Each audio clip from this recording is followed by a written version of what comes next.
Goeiemiddag, my naam is Rassie Smit. Ek is deel van Modern Merino. Ons is by ons derde jongwyskou. Ons is 'n jong klub wat begin het so 3 jaar terug wat ons skape onder dieselfde omstandighede wil toets.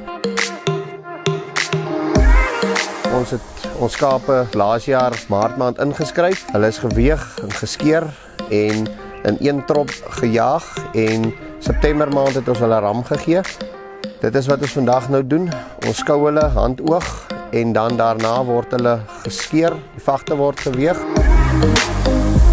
Vandag hierso, die wolle was regtig mooi geweest, gesond gegroei, goeie lengtes, goeie kwaliteit. Ons werk van 'n 3 tot 'n 7 styl. 3 is natuurlik jou beste styl. Hoeveelheid 3 is groot hoeveelheid, redelik 4 en dan so 'n paar hier en daar, maar 'n tengervag wat 'n ou kry hierso so. Maar die kwaliteit van die wol en voorkoms was ons baie mee tevrede. Ek dink dit is 'n baie suksesvolle dag geweest wolgewys. Ons is ook nie net 'n jongwyskou nie. Ons is besig met verskillende projekte. Ons verhuur ooe uit aan mense. Ons is tans besig met 'n wolprojek en dan het ons ook 'n vleiskant waar ons vleis wil waarde toevoeg en ons vleis self bemark en self verkoop.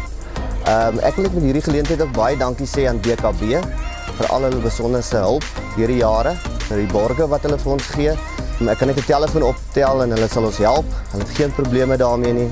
En ja, hulle is ook betrokke by verskillende fasette in ons boerderybedryf, soos byvoorbeeld nie net by skaap nie, hulle is betrokke by mielies, hulle is betrokke by suiker, hulle is betrokke by skoue, hulle is betrokke by skeer, hulle verskaf skeerdienste. So ja, dit is 'n groot eer om deel te wees van hulle en die hulp te kry wat hulle vir ons aanbied. So ja, ek wil net vir hulle baie dankie sê.